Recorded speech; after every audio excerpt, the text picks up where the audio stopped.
आज हम एनसीईआरटी की book social and political life class 6 की बुक है ये, और इसके चैप्टर 1 को डाइवर्स अंडरस्टैंडिंग डाइवर्सिटी यानी विविधता को समझना, उसके बारे में हम पढ़ेंगे। हमारे देश जो है वो बहुत सारी लैंग्वेज हैं, बहुत सारे अलग अलग तरह के हम खाना खाते हैं, और बहुत सारी संस्कृति हैं, अलग अलग तरह के हम त्यौहार मनाते हैं, अलग अलग धर्मों का पालन करते हैं। लेकिन इन सब के बावजूद भी हमारे देश में बहुत समानताएं हैं लोगों में। उनके त्योहारों को और धर्म को मानने का तरीका अलग अलग हो सकता है, लेकिन बहुत सारी चीज़ों में फिर भी समानता है। हमारे देश में जो लोग हैं वो लगभग अब से 200 साल पहले ना तो ट्रेन थी, ना हवाई जहाज़ थे, ना बसें थी, कुछ नहीं था। एक जगह से दूसरी जगह जाने के लिए जो है लोग घोड़ों का, ऊँटों का या पैदल यात्रा करते थे, और जिसमें बहुत टाइम लगता था एक जगह से दूसरी जगह जाने के लिए। और पहले जो लोग थे वो भोजन की तलाश में, व्यापार की तलाश में, व्यवसाय करने के लिए सूखा पड़ जाता था, इस वजह से एक जगह से दूसरी जगह पर शिफ्ट होते थे, और वो पैदल चलकर जाते थे। वो पैदल चलकर जाते थे, और जिनमें चलने में और यात्रा करने में उनको बहुत समय लगता था। लेकिन आज तो सिचुएशन बिल्कुल ही अलग है। आज हम हवाई जहाज़ का, बसों का, ट्रेन का, गाड़ी का यूज़ करते हैं, और एक जगह से दूसरी जगह आसानी से पहुंच जाते हैं। और आज के समय में गांव की और शहर की लाइफ को अगर हम कंपेयर करें तो उसमें भी बहुत अंतर है। और लोगों के पहनावे में, खान पान की आदतों में बहुत अंतर है। जो गांव में रह रहे हैं लोग, उनके जीवन में, और जो शहर के में लोग रह रहे हैं उनके जीवन में बहुत अंतर है। अब हम दो हमारे ऐसे ही दो क्षेत्रों के बारे में बात करेंगे, केरल और लद्दाख के बारे में। केरल और लद्दाख में दोनों में भौगोलिक दृष्टि से दोनों एक दूसरे से बिल्कुल भिन्न है, लेकिन फिर भी दोनों के इतिहास में सांस्कृतिक जो समानता है वो दिखाई देगी। अब पहले हम डिस्कस करेंगे लद्दाख के बारे में। जम्मू कश्मीर के पूर्व में स्थित लद्दाख जो है एक रेगिस्तान है, और यहाँ पर एक खास तरह की बकरी मिलती है, और यहाँ पाशमीना शॉल जो हैं वो होते हैं। पाशमीना शॉल जो है वो कश्मीर में ही बुने जाते हैं, और बहुत महंगे होते हैं, और वहाँ के फेमस हैं ये। और यहाँ के जो लद्दाख के जो लोग हैं वो दूध या दूध से बने हुए पदार्थों का व्यवसाय करते हैं, और हर परिवार के पास वहाँ बकरियाँ, गाय और याक मिलते हैं। ये उनके व्यवसाय का एक साधन है उनके लिए। और लद्दाख जो है वो व्यापारियों को भी बहुत आकर्षित करता है, और यहाँ पर कई दर्रे हैं जिनसे होकर भारत के रास्ते तिब्बत पहुँचा जाता है। और तिब्बत से जो बौद्ध धर्म आया है वो लद्दाख के रास्ते ही भारत तक पहुँचा है, और लद्दाख को छोटा तिब्बत भी कहा जाता है। यहाँ पर लद्दाख में जो है वो जो इस्लाम धर्म है वो 400 साल पहले आ चुका था, और यहाँ पर मुसलमानों की अच्छी खासी आबादी लद्दाख में रहती है।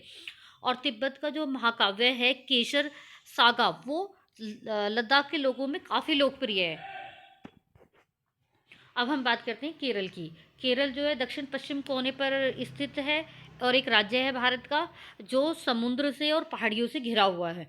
और यहाँ पर लौंग, इलायची, मिर्चें, जड़ी बूटियाँ, ये सब कुछ मिलती हैं। और इन सब चीज़ों के लिए यानी मसालों के लिए केरल जो है वो फेमस है इंडिया में। यहूदी और अरबी व्यापारी जो थे वो सबसे पहले अपना व्यापार करने के लिए यहाँ आए थे केरल में। और ईसा मसीह के एक प्रेरित थे सेंट थॉमस, जो 200 साल पहले भारत आए थे, और ईसाई धर्म को लाने का श्रेय भारत में इन्हीं को जाता है।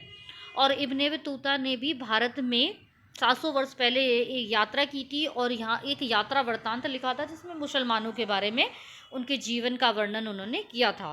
पुर्तगालियों ने यूरोप से भारत के पुर्तगालियों ने भारत की खोज की थी, वो थे वास्को डी गामा, जो 1498 में केरल तट पर पहुंचे थे, और उन्होंने केरल तट पर पहुंचकर भारत की खोज की थी समुद्री मार्गों के द्वारा।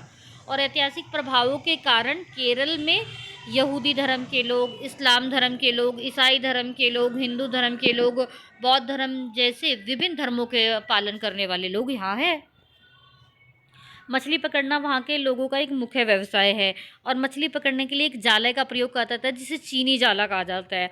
और जो तलने के लिए इस्तेमाल होता है एक बर्तन, उसको चीनी चट्टी कहा जाता है, चीनी चट्टी कहा जाता है। और केरल की जो भूमि है वो उपजाऊ है, और जलवायु जो है वो चावल की खेती के लिए बहुत अच्छी है। और केरल के लोग अधिकतर जो है वो खाना जो खाते हैं वो चावल, मछली और सब्जियाँ ही खाते हैं। और अब हम बात कर रहे थे जैसे केरल में और लद्दाख में, दोनों ही क्षेत्रों में भौगोलिक विभिन्नताओं के बावजूद भी बहुत सारी समानताएं हैं। दोनों ही क्षेत्रों में चीनी और अरबी व्यापारी जो हैं वो व्यापार करने के लिए आए थे। केरल जो है वो मसालों के लिए फेमस था, और जो लद्दाख था वो अपने व्यवसाय के लिए, ऊन के व्यवसाय के लिए, यानी पश्मीना जो शॉल थे उनके लिए फेमस था। और हमारा वर्तमान जीवन काम के लिए एक स्थान से दूसरे स्थान पर जाने पर बदलता है। यानी एक काम के लिए अगर हम एक स्थान से दूसरे स्थान पर जाते हैं तो वहाँ की संस्कृति में भी अंतर मिलता है, और जब हम वहाँ लंबे समय तक एक स्थान पर रहते हैं तो हम वहाँ की संस्कृति को, वहाँ के जीवन शैली को अडेप्ट ज़रूर करते हैं। अब हम बात करते हैं अनेकता में एकता। भारत में बहुत सारी विभिन्नताएं हैं, सांस्कृतिक क्षेत्रीय विभिन्नताएं हैं, यहाँ के धर्म अलग अलग हैं, भाषाएं अलग अलग हैं। इन सब के बावजूद भी भारत का जो स्वतंत्रता आंदोलन हुआ था उसमें बहुत ही अलग अलग पृष्ठभूमि के लोग थे जिन्होंने एक साथ मिलकर भारत के स्वतंत्रता के आंदोलन को सफल बनाया था। और जवाहरलाल नेहरू ने अपनी इस डाइवर्सिटी के बारे में जो है अपनी बुक थी उनकी, द डिस्कवरी ऑफ इंडिया, उसमें इन सब चीज़ों का वर्णन किया था। उन्होंने बोला था कि भारत की जो एकता है वो बाहर से थोपी गई कोई चीज़ नहीं है, भारत के लोग ऐसे ही मिलजुल कर रहते हैं और एक दूसरे की संस्कृतियों को स्वीकार करते हैं और उनको प्रोत्साहित भी करते हैं। रविन्द्रनाथ टैगोर द्वारा रचित भारत का राष्ट्रगान भारत की एकता का ही प्रतीक है, भारत की एकता की एक अभिव्यक्ति है। भारत का जो राष्ट्रगान है जनगण मन।